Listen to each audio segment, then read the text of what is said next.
Hoje eu quero que você me escute como se estivéssemos sentados conversando como dois amigos tentando entender o que está acontecendo no mundo.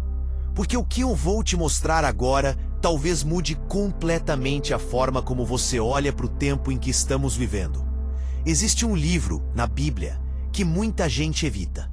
Algumas pessoas têm medo dele, outras acham complicado demais, outras simplesmente não sabem por onde começar. Mas e se eu te disser que o Apocalipse não foi escrito para causar confusão? Ele foi escrito para revelar, para mostrar algo que antes estava oculto. E talvez essa revelação faça mais sentido hoje do que nunca. Nos últimos anos, uma sensação estranha tem rondado o coração de muita gente. Não importa o país, a idade ou a crença, muitos têm sentido que existe algo diferente acontecendo no mundo. Como se estivéssemos caminhando rápido demais para algum tipo de mudança que ninguém consegue definir, mas todo mundo sente. E por mais que as pessoas tentem ignorar a sensação, ela volta, como um lembrete silencioso, como se algo maior estivesse se aproximando. O Apocalipse fala justamente disso. Não para assustar, mas para alertar, para preparar e para mostrar que Deus nunca perdeu o controle. Eu sei que talvez você já tenha tentado entender esse livro antes e tenha desistido. Pode ter visto símbolos demais, nomes estranhos, criaturas misteriosas, cenas intensas. Pode ter pensado que isso era coisa de outro mundo, literalmente. Só que não é culpa sua. O Apocalipse foi escrito em um período em que os cristãos estavam sendo perseguidos pelo Império Romano. João precisava transmitir mensagens profundas, sem comprometer a vida das pessoas que iriam ler. Por isso, tanto simbolismo. Por isso, tantos códigos. O livro é mais direto do que parece, mas a forma como ele foi escrito fez com que muita gente ficasse perdida ao tentar interpretá-lo sozinha. Agora, imagine algo. Imagine que o Apocalipse não fosse apenas uma profecia distante. Imagine que ele fosse um mapa espiritual, mostrando não só como o mundo caminha, mas como Deus age em meio ao caos. Imagine descobrir que cada trombeta, cada selo, cada personagem existe por um motivo claro.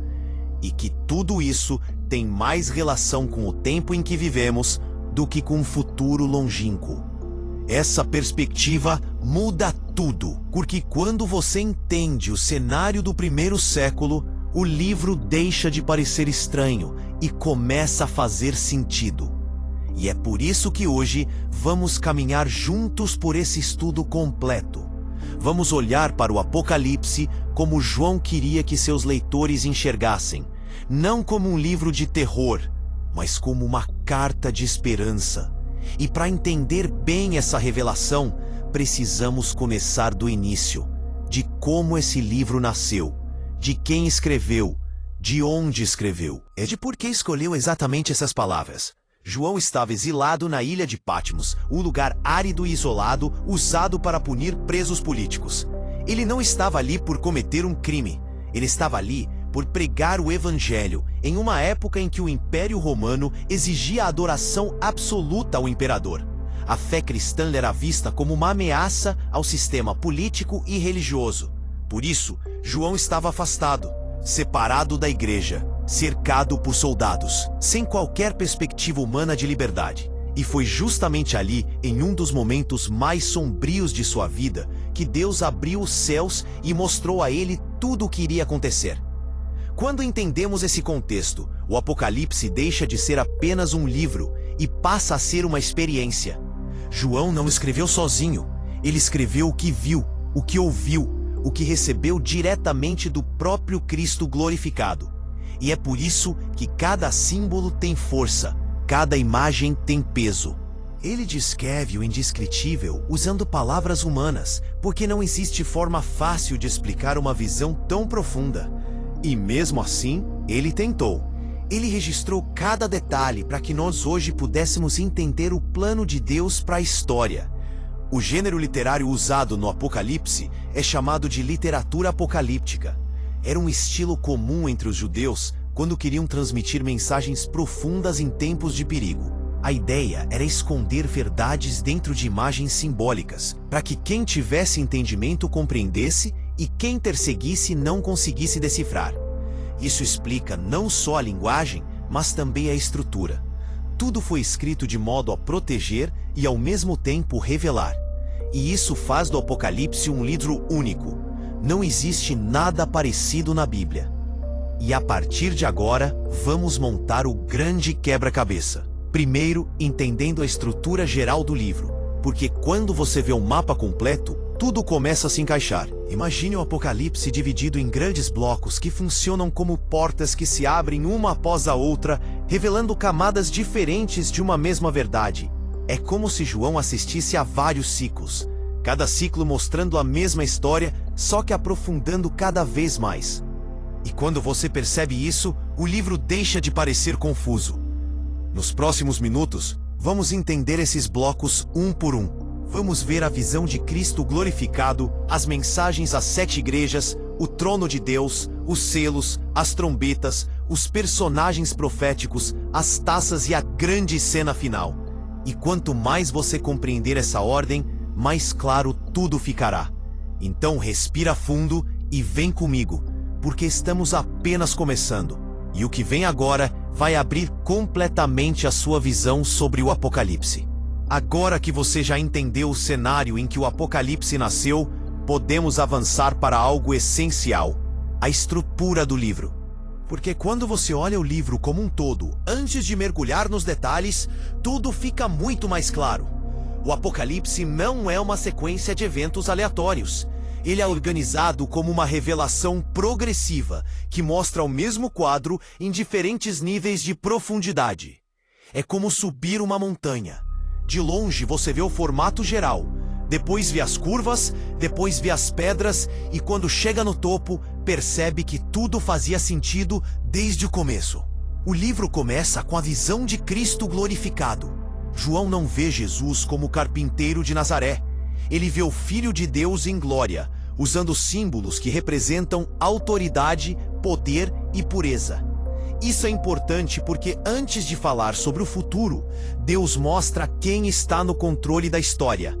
João descreve olhos como chama de fogo, pés como bronze reluzente e uma voz como o som de muitas águas. Tudo isso mostra que nada escapa ao olhar de Cristo e que ele tem autoridade absoluta para revelar o que virá. Logo depois dessa visão, Jesus entrega mensagens às 7 igrejas da Ásia Menor.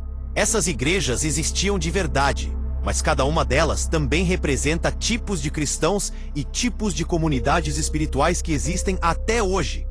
É como se Jesus estivesse fazendo um diagnóstico do coração humano antes de revelar os grandes acontecimentos.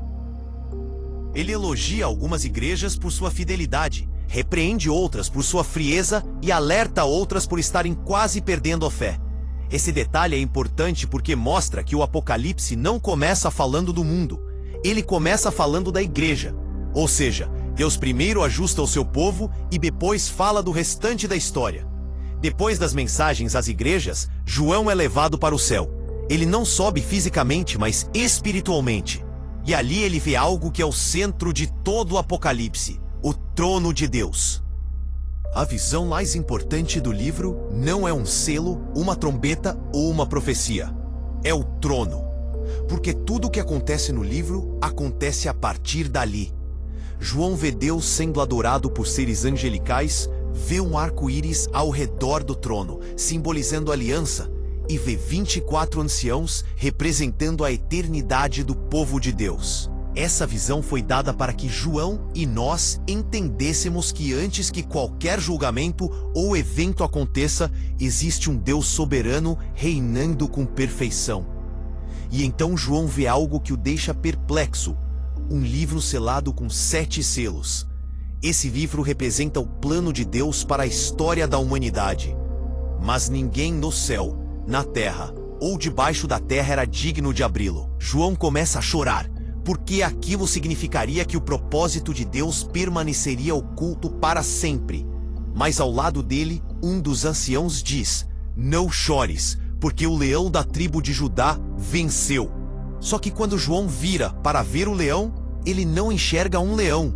ele vê um cordeiro, como morto, mas vivo. Essa troca muda tudo. Mostra que o poder de Deus não é como o poder humano. O mundo vence pela força, Deus vence pelo sacrifício. E quando o cordeiro toma o livro e começa a abrir os selos, a revelação profética começa de verdade. Os selos não são eventos isolados. Eles são como forças que movimentam a história. O primeiro selo revela o cavalo branco, que muitos interpretam como conquista espiritual ou como o avanço do evangelho. Outros veem como um símbolo do espírito de conquista humana. Em ambos os casos, o ponto é que ao longo da história, sempre existiram lideranças, ideologias e movimentos que tentam dominar mentalidades. O segundo selo mostra o cavalo vermelho, simbolizando guerra. E se você observar a história, vai ver que a humanidade vive em ciclos constantes de conflitos. O terceiro selo revela o cavalo preto, representando escassez e crises econômicas, algo que se repete em todas as gerações. O quarto selo revela o cavalo amarelo, que simboliza morte através de diferentes meios. Ou seja, os 4 primeiros selos são como mecanismos que já estão presentes no mundo e que definem o ritmo da história humana. O quinto selo mostra os mártires clamando por justiça. É como se Deus estivesse mostrando que nenhuma injustiça passa despercebida. O sexto selo mostra sinais cósmicos de grande abalo mundial. E o sétimo selo abre espaço para as trombetas, que aprofundam ainda mais o processo de revelação. Antes de falarmos delas, vale destacar algo. Até aqui, o Apocalipse não está apenas falando do fim, mas da forma como o mal se manifesta ao longo da história. Deus está mostrando que nada pega ele de surpresa. Os selos não são o fim, são a descrição da realidade espiritual por trás dos acontecimentos humanos. E quando você percebe isso, entende que o Apocalipse não é sobre medo, é sobre entender a dinâmica do mundo. É sobre perceber como ciclos de conflitos, crises, lideranças destrutivas e injustiças fazem parte da humanidade desde sempre. Mas Deus mostra tudo isso para dizer: eu continuo no comando. Nada foge do meu trono. A partir daqui, as revelações começam a ficar ainda mais intensas e profundas. As trombetas entram em cena não como castigos definitivos, mas como alertas, como despertadores divinos, mostrando que o mundo precisa acordar antes que seja tarde demais. No próximo bloco, vamos entender essas trombetas uma por uma e perceber como elas revelam o lado oculto da realidade humana e espiritual. As trombetas são um dos pontos mais mal interpretados do Apocalipse. Muita gente lê esses trechos com medo, como se estivesse vendo cenas de um filme de destruição global. Mas, na verdade, as trombetas funcionam como avisos espirituais. São como sinais que Deus envia antes do juízo completo. Não são punições finais, são convites à reflexão. Alertas, chamados para que a humanidade desperte e reconheça sua condição espiritual. A primeira trombeta fala sobre algo que afeta a terra.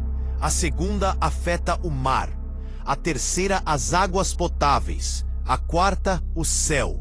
Em outras palavras, cada trombeta destaca uma área essencial para a sobrevivência humana. Não significa que João está descrevendo desastres literais específicos, mas que Deus permite certos abalos para lembrar o mundo de que ele não é autossuficiente. Ao longo da história, vemos momentos em que crises ambientais, sociais e espirituais funcionam como despertares coletivos, momentos em que a humanidade é obrigada a repensar sua relação com Deus e com a criação. A quinta e a sexta trombetas são diferentes, elas revelam algo mais profundo. João descreve seres simbólicos que representam tormentos espirituais e forças malignas atuando no mundo. Isso não significa que criaturas estranhas irão literalmente aparecer, mas que existe um impacto espiritual quando a humanidade escolhe caminhos de escuridão. A Bíblia sempre mostrou que quando o homem abandona Deus, ele se expõe a forças destrutivas que perturbam a alma e a sociedade. João vê isso de forma simbólica para demonstrar que existe um mundo invisível que influencia o que vemos. E o detalhe mais triste aparece depois da sexta trombeta. João diz que mesmo depois de tantos alertas, a humanidade não se arrependeu. Isso mostra que o problema do mundo não é a falta de sinais, é a falta de humildade. Deus chama, mas muitos ignoram. Deus alerta, mas muitos fingem que não é com eles. E isso revela a principal finalidade das trombetas: mostrar que antes do juízo completo, Deus envia oportunidades. Ele estende a mão, ele avisa, ele desperta, mas cada pessoa decide se reage ou não. Depois das trombetas, o Apocalipse introduz alguns dos personagens mais simbólicos e polêmicos do livro. E aqui é importante entender que todos esses personagens representam sistemas, atitudes e forças espirituais em ação na história. João não está apenas descrevendo figuras literais, mas realidades profundas que moldam o mundo desde o princípio. A primeira figura importante é a mulher vestida de sol. Ela representa o povo de Deus ao longo da história. Uma comunidade que carrega a luz divina e que é constantemente atacada pelo mal. A segunda figura é o dragão, que representa Satanás. Ele tenta devorar o filho da mulher, apontando para o nascimento de Cristo e a tentativa frustrada do mal de impedir o plano de Deus. Depois aparece a besta que sobe do mar, representando sistemas governamentais e políticos que se levantam contra Deus. E logo depois surge a besta da terra, que simboliza engano religioso e ideológico. Essas duas bestas juntas mostram como o mal tenta usar poder político e manipulação espiritual para dominar mentes e corações. Essa parte do Apocalipse conecta fortemente com a realidade atual. Porque mesmo que as imagens sejam antigas, a essência continua igual. Ao longo da história, sempre existiram sistemas que tentaram substituir Deus, oferecendo poder, controle, soluções rápidas e falsas liberdades. Sempre existiram líderes que manipularam multidões com discursos sedutores. Sempre existiram ideologias que prometiam liberdade, mas prendiam ainda mais. A besta não é apenas uma figura futura. Ela representa toda a forma de poder que tenta ocupar o lugar de Deus. Depois João vê o Cordeiro em pé no Monte Sião, com 144.000 marcados. Eles representam os fiéis que permanecem firmes, mesmo quando todo o sistema mundial tenta moldá-los. Eles são descritos como pessoas que não se corromperam. Ou seja, gente que não deixa a pressão do mundo apagar sua fé. Esse trecho mostra que mesmo quando o mal parece dominar, sempre existe um remanescente fiel que não se dobra diante da mentira.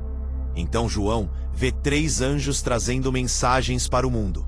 A primeira mensagem chama a humanidade a adorar a Deus. A segunda anuncia a queda de Babilônia. E a terceira alerta contra a marca da besta.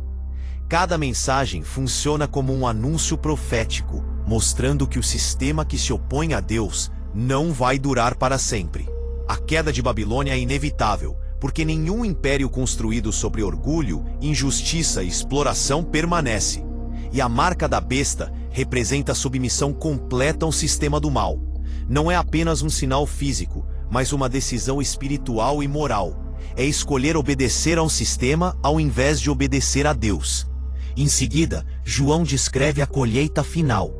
Ele vê o Filho do Homem com uma coroa e uma foice na mão. Essa cena mostra que Jesus retorna para colher os que lhe pertencem.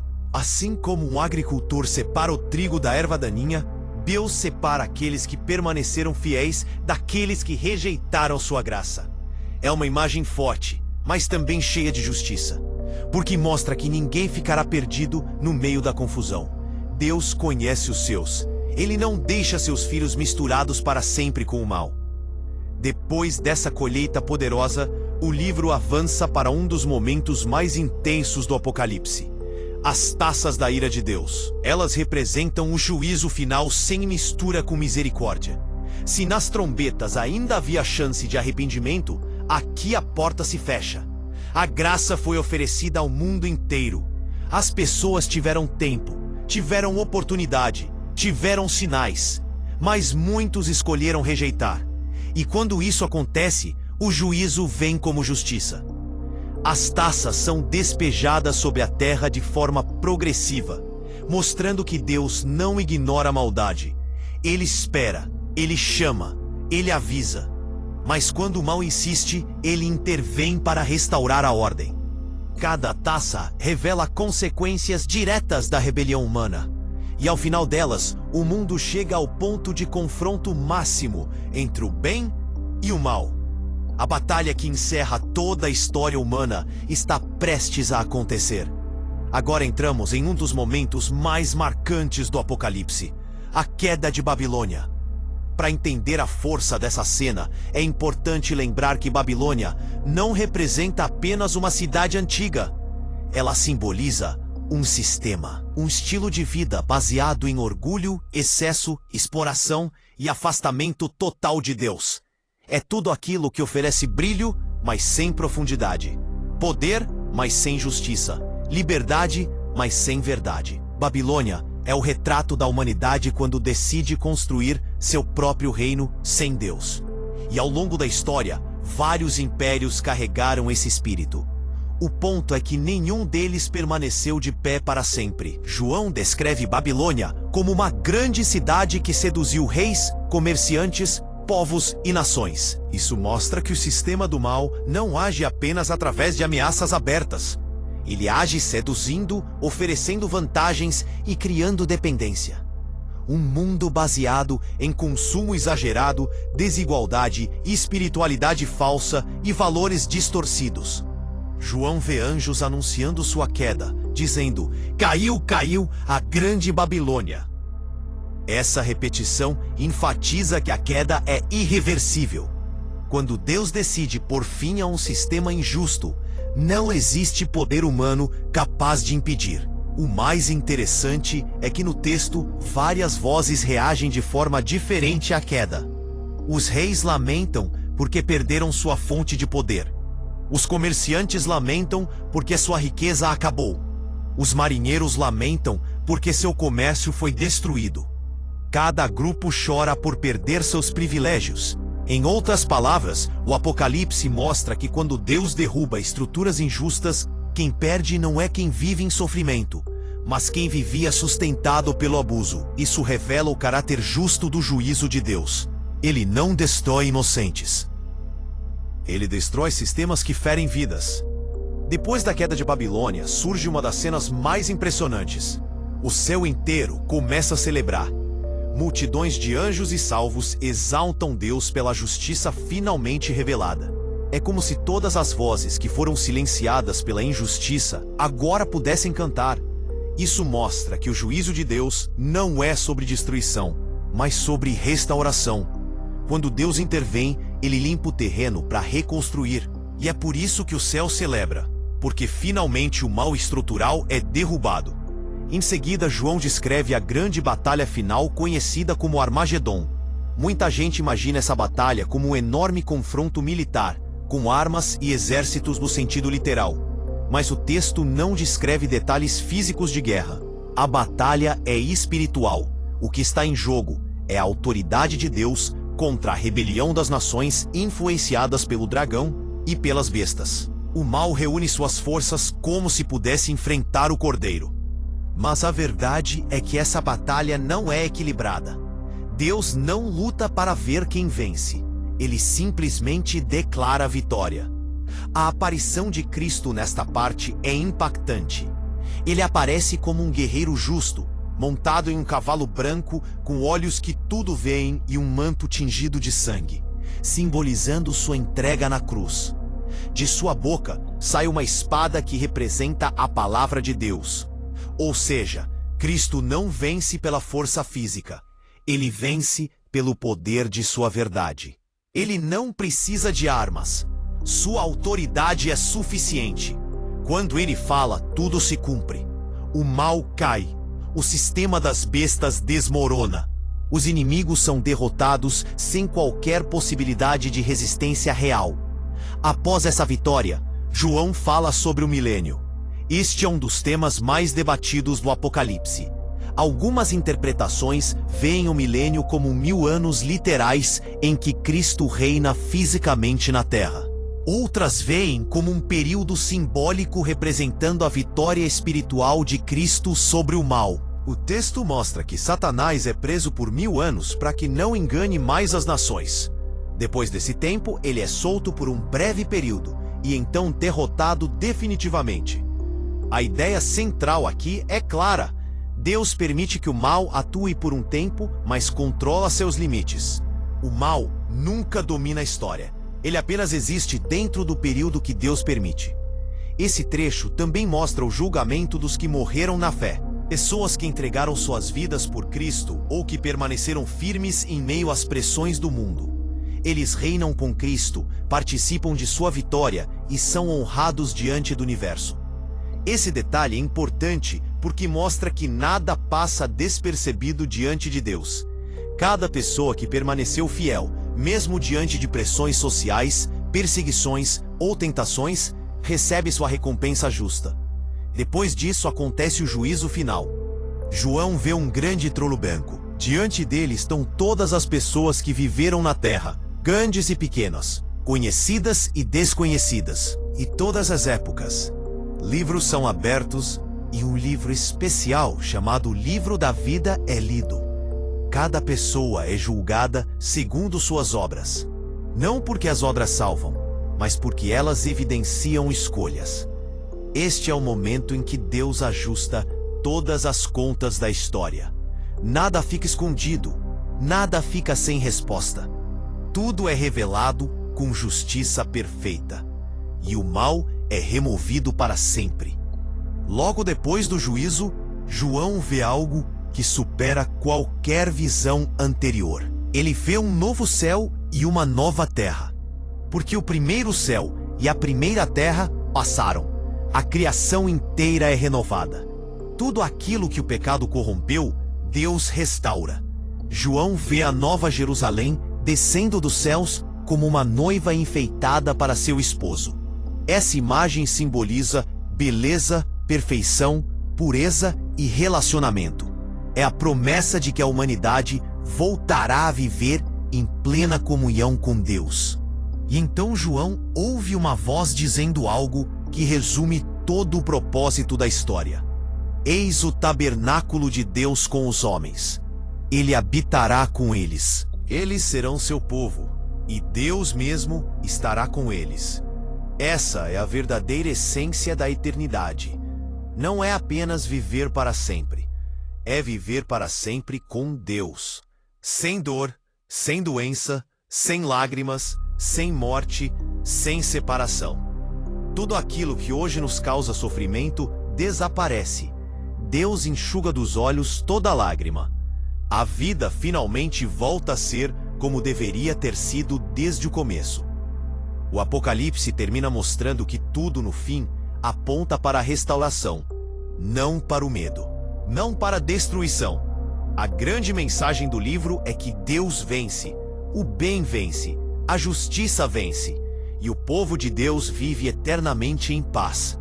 No próximo bloco, vamos encerrar todo esse estudo com uma conclusão profunda, unindo todos os pontos em uma última mensagem poderosa de esperança e propósito.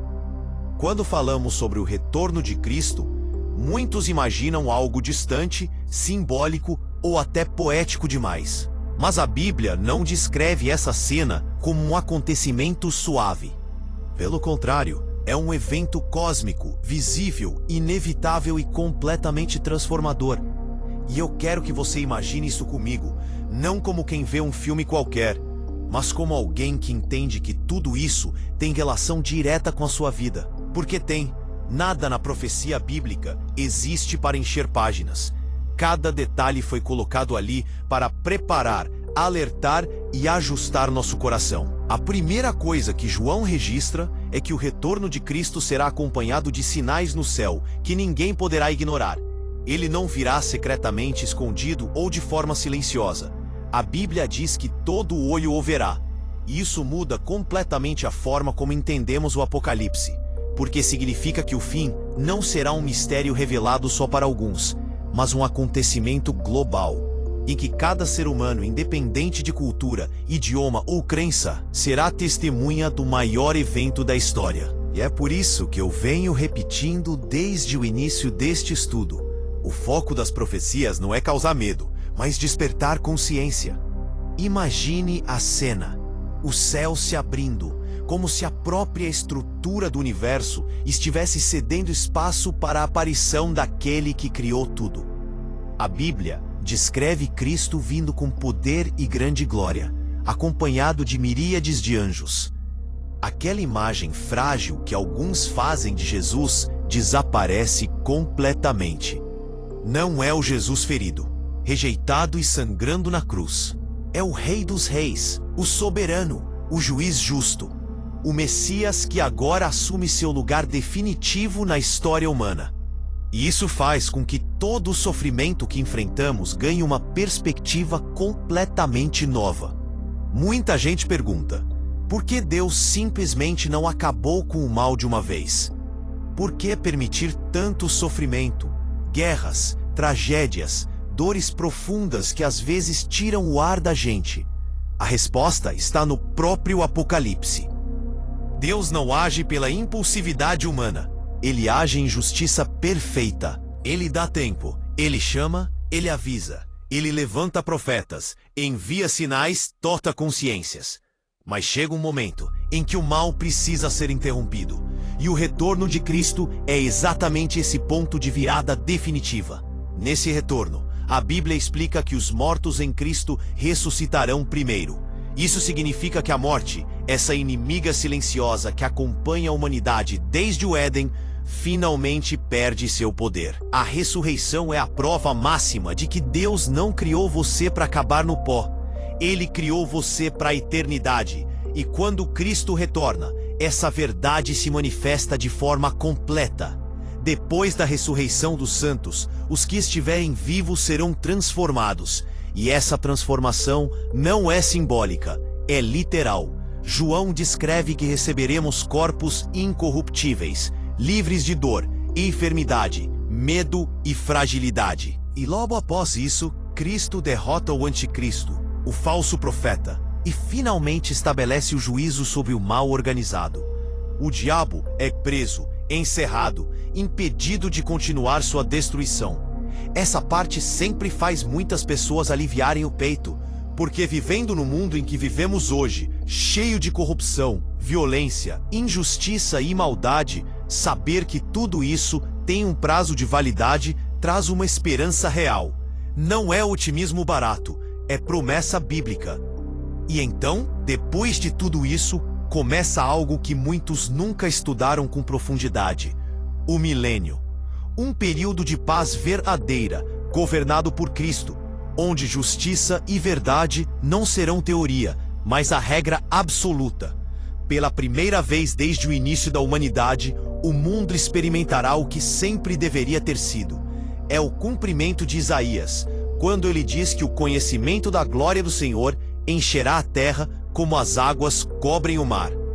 E quando esse período termina, Deus realiza o juízo final, onde o mal é destruído para sempre. E então, João descreve uma das cenas mais lindas da Bíblia. Ele vê novos céus e nova terra. Não um mundo remendado, não uma reconstrução improvisada, mas algo completamente novo. Algo perfeito, algo feito para durar para sempre. Nesse novo mundo não haverá morte, pranto, lágrima, nem dor, porque todas essas coisas terão deixado de existir. E é aqui que tudo se conecta com você. O Apocalipse não foi escrito para que você apenas tenha conhecimento. Foi escrito para que você entenda seu lugar no plano de Deus. Você não está vivo por acaso.